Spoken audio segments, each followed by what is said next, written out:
Hello everybody, this is Dr. Arindam Rath, fertility specialist from Apollo Fertility, Kolkata. Today we are here to discuss certain things about IVF.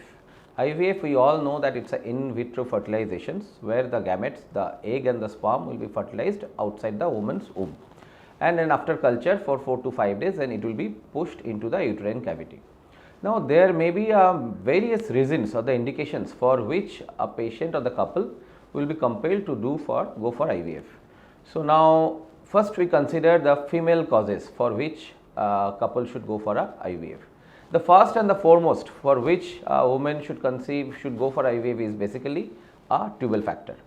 Now we know there are two fallopian tubes which help the eggs to come into the tube and then the sperm swim through the uterine cavity into the fallopian tube and the fertilization takes place.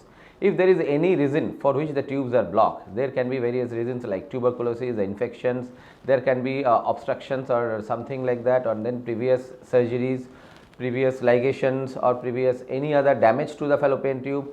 Whatever may be the reasons, if the fallopian tubes are not functioning properly, then that is the reason that you have to think for a IVF. So what happens in the tuberculosis? The tuberculosis infections, the tube gets damaged, so they will be swollen. So many times the tube doesn't function at all. So we have to think for IVF in these particular cases. Now the other female causes for which we can think for IVF is endometriosis. Endometriosis grade 3, grade 4, where the tubules are affected, there are chocolate cysts. Even after surgery, woman is not conceiving within 3 to 4 months. We have to think for IVF because the eggs will be deteriorated in these kind of patients. So after a couple of months of trying following surgery in cases of endometriosis, we should think for IVF. Then polycystic ovary.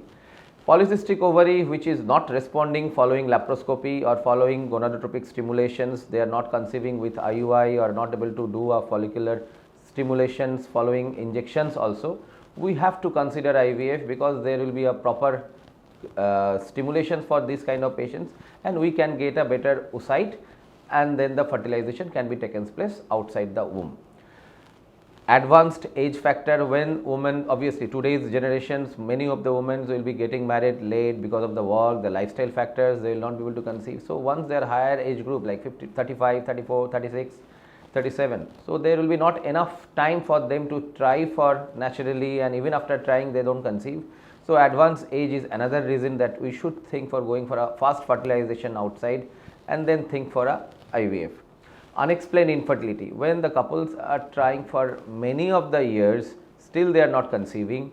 So after 4 to 5 years, 6 years of trying, if following the marriage, if they don't conceive, that is also an indication that the couple should go for IVF.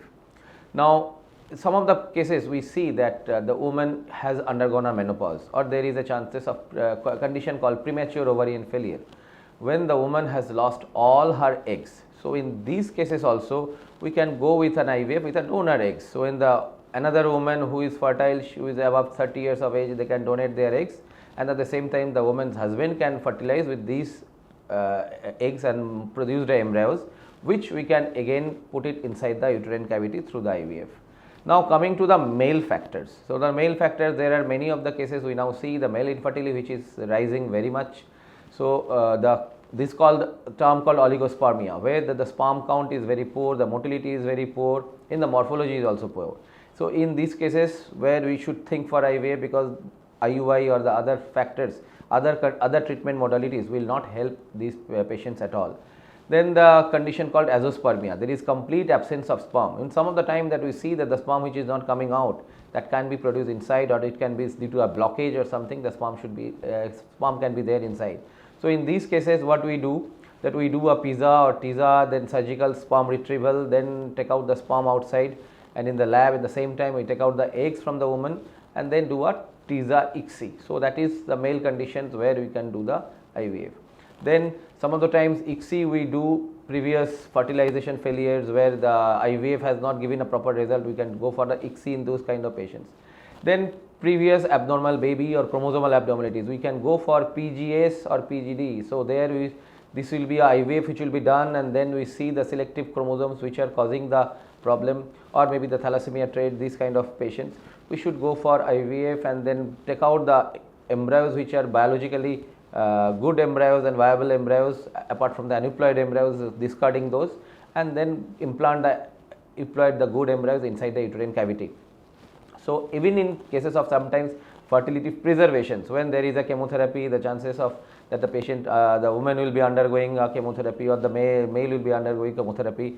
In these cases, we can preserve the eggs before they go for a chemotherapy, so that following the chemotherapy overs, or once they get their partner and once they are ready, we can thaw these eggs and fertilize with the husband's sperm and then go for the IVF. So, these are the basic reasons or the indications for which a patient or the couple can think or decide to go for IVF.